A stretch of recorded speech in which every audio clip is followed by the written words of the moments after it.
Здравия всем слушателям, подписчикам моего канала, с вами Виктор Максименков. И в этом видео предлагаю рассмотреть храмовые чудеса, которые хранятся в храмах по всему миру, или те чудеса, которые были известны ранее, но сейчас утрачены. Например, даже в обычной часовне в Италии можно увидеть легендарный меч в камне. Да, он находится в Италии, не в Англии. Хотя, как вы можете понять, легендарный меч в обычной часовне просто так. Этот меч использовался в легенде о короле Артуре, вопрос, конечно, открыт. Но подобный меч в камне существует, действительно. Ученые тоже скептически к этому относились. То есть долгое время археологи думали, что это просто что-то воткнутое сверху, и никакого меча там нет. Но оказалось, что после появления георадаров было проведено исследование, которое показало, да, действительно, это меч, полностью погруженный в камень. То есть вроде бы обычная часовня и содержит одну из легенд прошлого. Конечно, данный меч связан совершенно с другой легендой, но он является косвенным подтверждением, что вполне вероятно мог существовать и легендарный меч в камне. И это самая простая часовенка. Так что же нас ждет в храмах побольше, которые действительно принадлежали к прошлым цивилизациям, содержали уникальную информацию о технологиях прошлой цивилизации и о тех, кто жил в прошлых цивилизациях. И все эти артефакты, чудеса сохранены в храмах и в наши дни. Вот с этим я предлагаю вас познакомить. Обратите внимание на отечественную инновацию синтезит. Это не просто железо, это результат серьезной научной работы российских исследователей. Вот, например, кровь мужчины до приема синтезита. Эритроциты слипшиеся, нарушен перенос кислорода. Именно это часто становится причиной хронической усталости, заболеваний сердца и сосудов. А теперь его кровь уже через час после приема синтезита. Эритроциты в норме, кровь свободно несет кислород ко всем органам. Это помогает восстановить энергию, улучшить самочувствие и снизить риски инсульта и инфаркта. Не случайно врачи и тренеры именитых спортсменов рекомендуют синтезит. И вы можете найти сотни отзывов обычных людей, которые ощутили разницу. И, кстати, отзывы подтверждены множеством научных исследований, что вообще очень большая редкость для производителей таких добавок. Ссылка на сайт производителя из соцсети в описании. Только для моих подписчиков скидка 20% по промокоду Виктор20. Успейте, пока действует акция. Казалось бы, при чем тут храмы и планшеты, тем более современные? А на самом деле я много раз говорил, что сказки — это повествование всего лишь о происходящих событиях. Помните, еще лет 40 назад было непонятно, как это может яблочко катиться по волшебному зеркалу и можно видеть на гигантские расстояния. А теперь у каждого из вас есть в руках это яблочные смартфоны, и вы видите на тысячи километров совершенно невероятные события. Казалось бы, а при чем тут храмы? Оказывается, подобные устройства существовали еще в 16 веке и именно в храмовых комплексах в том числе. Вот что пишет путешественник, который посетил Киев в 1584 году. Над большими церковными дверями помещен большой зеленый камень, подобный зеркалу, то есть волшебное зеркало или планшет наш по-современному. Про него в народе есть дивная легенда, а именно, что в это зеркало видно то, что считалось тайным, и про это рассказывают разные истории. 1594 год, опять Киев, Лясота. Наверху галерея или хоры, которых перила от одной колонны до другой состоят из целых плит синеватого камня с прозрачной резьбой. В одной из плит, находящейся прямо против главного алтаря, есть круглое отверстие, около пол-локтя в диаметре, теперь наполненное известью. Говорят, что помещалось в нем зеркало, в котором посредством колдовства можно было все, что задумаешь, даже на расстоянии нескольких сот миль. Да, зеркало уже изъяли, но еще в начале 16 века оно было. То есть обычный по-нашему смартфон. То есть то, что позволяет видеть на большие расстояния и быть участником сети. Как я говорил, храмы — это и есть основа сети. То есть это не только передача информации, но и энергия прошлого. Потому что вот вам опять же фотографии из храмов, чудом сохранившиеся от первой половины 19 века, где есть молочные шары. Эти молочные шары не что иное, как атмосферное электричество, которое скапливалось под куполом и использовалось для освещения тех же самых храмов, ну и для связи, вот откуда смартфоны прошлого. Вот эти уникальные фотографии, да, днем оно не работало, а в ночное время могло светить, то есть могло включаться-выключаться или гореть постоянно. Потому что вот эта карта 1730 год, Генри Авертон, 44 серебряные лампы, ну, потому что они молочно-белым светом горели, близким к серебряному, которые светят днем и ночью. Короли и императоры видели это в одной из церквей. Пожалуйста. То есть, подобных легенд масса. Павсаний, 2 век до нашей эры, описывал особый предел в храме Юпитера на Капитолии, где было изображение Афины Паллады. Это изображение богини освещалось лампой, которая горела непрерывно в течение года. Лампа считалась священной и не нуждалась в никаком пополнении маслом с древнейших времен. Таких упоминаний масса. Святой Августин, примерно 4 век нашей эры, описал такую же лампу, находившуюся в храме Изиды, Египет, которую не могли потушить ни вода, ни ветер. Потом высокие технологии в прошлом, опять же в храмах. Плутарх, 127 год нашей эры, писал о лампе, которая горела при входе в храме Юпитера Амона на протяжении нескольких веков. Это имеется в виду все-таки Баальбек, сейчас Лиман. Опять же, сам Баальбек это вообще уникальное сооружение, потому что этот храм он стоит на уникальных камнях, так называемые трилитоны. Вес каждого из 3 гигантов составляет от 800 до 1000 тонн. То есть, а обычные камни, которые в основании всего лишь там по 300 тонн, грубо говоря, основные камни.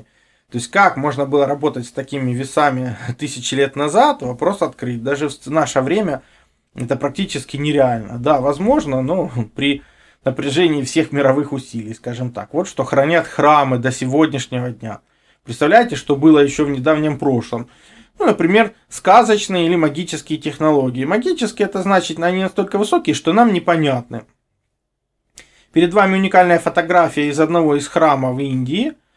И что мы видим? Камень рамы. Интерес в том, что именно надпись не позволяет этому камню утонуть. То есть камень плавает в воде благодаря надписи. Чем вам не технология? По легенде, это им подсказал бог океана. Но подсказал он, когда они строили мост между Ланкой или Шри-Ланкой и Индией, по легендарному эпосу, вот он у нас на фотографии, да, он сейчас уже частично разрушен, но 1000 лет назад, примерно 3000 или 4000 лет назад было это строительство. То есть по этой легенде обезьяны-гиганты высотой 80 метров притаскивали скалы, на них наносилась надпись, они бросались в воду и они не тонули. Так построили мост Рамы. Казалось бы, ну и чудеса, камни, которые не тонут. Гиганты, обезьяны 8-10 метров высотой. Ну, то на той же Шри-Ланке храм Вика, Дувы, там след Будды. Ну, один из следов Будды, скажем честно, их множество. Потому что отпечаток ступни Будды одна из разновидностей религиозных святынь, которая широко распространена в Юго-Восточной Азии. В странах этого региона насчитывается 3000 таких отпечатков. Чаще всего они встречаются на Шри-Ланке, в Таиланде и в Китае. Для примера справа сам Будда, ну, для сравнения с обычным человеком, который был, ну, как минимум раза в 3 выше обычного человека. В храмах хранятся следы гигантов и даже останки гигантов, потому что слева книга монстров, в которой представлен гигантский зуб гиганта, а оказывается зуб Будды главная реликвия буддизма. В этом качестве она известна во всех странах буддийского мира. Ну, объектом самостоятельного культа является в государстве Шри-Ланка, где она и хранится в одном из храмов. Вот он, легендарный зуб Будды, зуб гиганта. Тоже, опять же, уникальное чудо, которое хранится в храме. Казалось бы, гиганты, ну, может, это характерно для Индии? Нет, Мазари-Шариф. Священная гробница переводится. По местным легендам, это в Афганистане, это могила халифа Али, но... По мнению историков, в этом месте могла быть могила самого Зараастры. Длина могилы, кстати, которую вы видите на фото, 15 метров. То есть, вполне возможно, там сложены кости гиганта. Ну, не обязательно сам гигант. Уже времени-то прошло много. Опять же, подтверждение этого. В Ливане, к северо-востоку от города Захли, есть небольшая деревня под названием Кара-Ноух. Ну, Ноух это Ной. То есть к зданию, примыкающей к деревенской мечети, то есть обычная деревенская мечеть, находится длинный саркофаг. Утверждается, что есть могила Ноя. Да, Ной имел высокий рост, вполне возможно останки, кости там сохраняются. Все может быть. Еще храм пророка Юши. Обратите внимание на длину могилы, то есть опять же в ней могут быть похоронены останки гигантов. То есть гигантские кости, но скорее всего это было раньше, потому что в наше время эти страны много раз уже захватывались, и, скорее всего, все самое ценное, в том числе и артефакты, давно оттуда изъято. Но остаются места, которые просто помнят о прошлом. Но что-то все-таки не успели изъять. То есть в знаменитом храме, который находится в Таиланде, хранятся любопытные буддийские святыни. Это мумифицированные тела двух неизвестных науке человекоподобных существ размером с палец, помещенных в стеклянную, богато украшенную раком. По словам верующих, это тела буддийских фей Кумбанд. Ну, как бы, если есть гиганты, то почему нет лилипутов, скажем так. Да, есть, пожалуйста, и феи, наверное, одни из самых маленьких из них. То есть жизнь во всех ее проявлениях. И опять это чудо хранится в одном из храмов. В храмах раньше хранилось не только эти чудеса. По свидетельству древнегреческого писателя и путешественника 2 века Павсания, в храме Диониса в Танагре, город в Биотии, и в Риме выставлялись забальзамированные тела 2 тритонов, то есть жителей подводной цивилизации. Он писал, тритоны действительно достопримечательность, это не единичное свидетельство, то есть древнегреческий писатель Лукиан II в трактате о сирийской богине упомянул о женщине-амфибии, описывая величественный храм в городе Гиреаполе. Он говорит, что это святилище основала Семирамида Вавилонская, от которой осталось много сооружений в Азии, но она построила в честь своей матери Деркетто. Видел изображение этой Деркетто. Странное зрелище. Верхняя часть представляет собой женское туловище, тогда как нижняя от бедер до ног сделана в виде рыбьего хвоста. То есть, что-то наподобие вот такого вот изображения, что вы видите. То есть, даже сами храмы строили в честь неизвестных существ, то есть, жителей подводной цивилизации. И даже появлялись какие-то дети, которые жили среди людей. Но вот, видите, они были как бы с чем-то средним между людьми и жителями подводной цивилизации. Опять же, и даже считались, видите, богинями. И в честь их возводились сами даже храмы.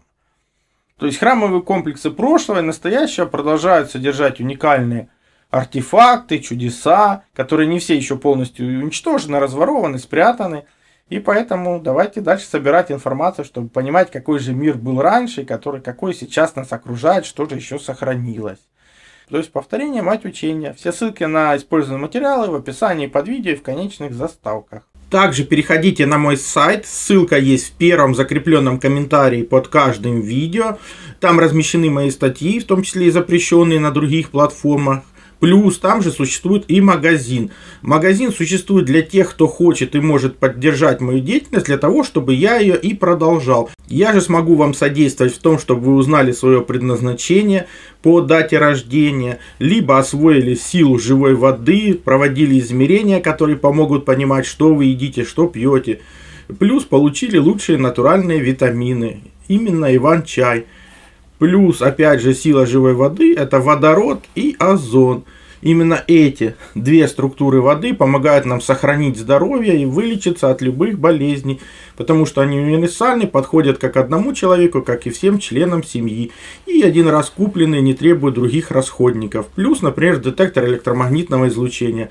Мы все живем в городах, а там огромное количество электромагнитных полей, и имея эти простые измерительные приборы, вы сможете не попадать под их влияние, а значит будете меньше болеть и дольше просто проживете без лекарств.